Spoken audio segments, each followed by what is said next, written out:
हाँ भाई, तो यहाँ हमारे पास 3 सवालात लिखे हुए हैं और मुझ समेत जितने भी कामचोर लोग हैं वो अब खुश हो जाएँ क्योंकि हम इनको मुकम्मल तौर पर हल करने के बजाय बस वो इक्वेशंस बना लेंगे जिनकी मदद से ये सवालात आराम से हल हो जाएँगे। अच्छा, अगर बिल्कुल साफ-साफ बात की जाए तो असल में हम इन सवालात के लिए प्रोपोर्शंस बनाने वाले हैं। तो पहले सवाल से शुरू करते हैं। यहाँ बता रहे हैं कि 9 कलम 11.5 के बिकते हैं, तो 7 कलम कितने रुपए के बिकेंगे? ऐसा करते हैं कि 7 कलम की कीमत को फिलहाल एक्स का नाम दे देते हैं। वैसे तो हम इसको कुछ भी पुकार सकते हैं, लेकिन फिलहाल एक्स बोल देते हैं। तो इस तरह के सवालात को हल करने का एक तरीका तो ये है कि हम दो तनासब यानी रेशोज़ बना लें।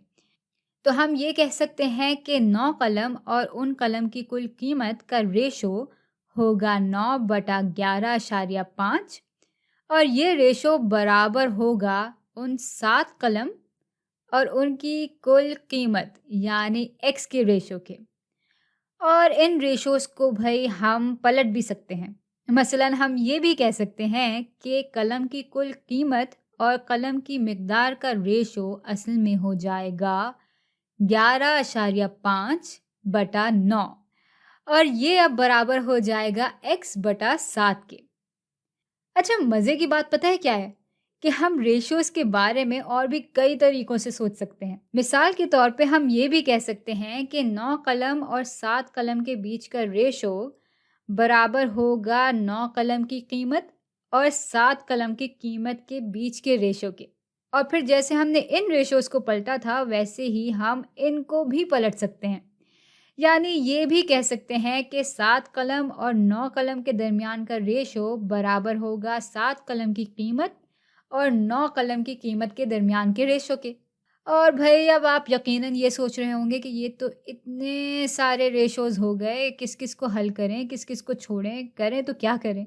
तो भई ये जो सारी इक्वेशंस हैं ना, वो सभी दुरुस्त होंगी और एक ही जवाब देंगी। तो आप इनमें से अपनी पसंदीदा इक्वेशन ले सकते हैं और उसको एक्स के लिए हल कर लें। अब चलते हैं अपने दूसरे सवाल की तरफ। अच्छा, अब यहाँ 7 सेब 5 रुपए के मिल रहे हैं, तो 8 रुपए में कितने सेब मिलेंगे? तो भई इन 8 रुपए में जितने सेब मिलेंगे, उसको हम अभी के लिए एक्स ही कह देते हैं। अब यहाँ हम रेशो ले लेते हैं 7 सेब और 7 सेबों की कीमत के बीच, जो कि बराबर होगा उतने सेब के जो 8 रुपए में मिलेंगे, यानी एक्स के, और 8 रुपए के रेशो के। अच्छा, तो अगर हम इस सवाल के मुकाबले में देखें तो यहाँ हमें कलम की मिकदार मालूम थी और कीमत हमसे पूछी जा रही थी। जबकि यहाँ हमें सवाल में कीमत तो दी हुई है सेबों की, लेकिन उसमें सेब की मिकदार कितनी आएगी ये हमें मालूम करना है। और भई बिल्कुल ऐसे ही हम इन रेशोज़ के बारे में भी मुख्तलिफ तरह से सोच सकते हैं। जैसे हम ये भी कह सकते हैं कि 7 सेब और एक्स सेब के बीच का रेशो बराबर होगा 7 सेब की कीमत और एक्स सेब की कीमत जो कि हमें 8 रुपए दी हुई है। तो ये रेशो बराबर हो जाएगा इस रेशो के। और भाई पहले सवाल की तरह इस सवाल में भी हम इन दोनों रेशोज़ को पलट भी सकते हैं। यानी इसको इस शक्ल में भी लिख सकते हैं। तो भाई इन सारे रेशोज़ में से जो भी रेशो आपको खूबसूरत लगे, आप उसको चुनें और उसको इस एक्स के लिए हल कर लें। अच्छा भाई, अब तीसरे सवाल में कुछ हमारे मतलब की बात हो रही है। तो भाई खीर की तरकीब के हिसाब से 5 लोगों के लिए खीर बनाने के लिए 2 कप दूध के चाहिए होते हैं। तो भाई 15 लोगों के लिए खीर बनाने के लिए कितने कप दूध के चाहिए होंगे? तो अब 15 लोगों के लिए जितने दूध के कप चाहिए होंगे, उसको हम एक्स कह देते हैं। बल्कि छोड़ें, इतनी दफ़ा एक्स इस्तेमाल कर लिया है, इस बार कोई और हरूफ ले लेते हैं, जैसे कि ज़ेड कह लेते हैं।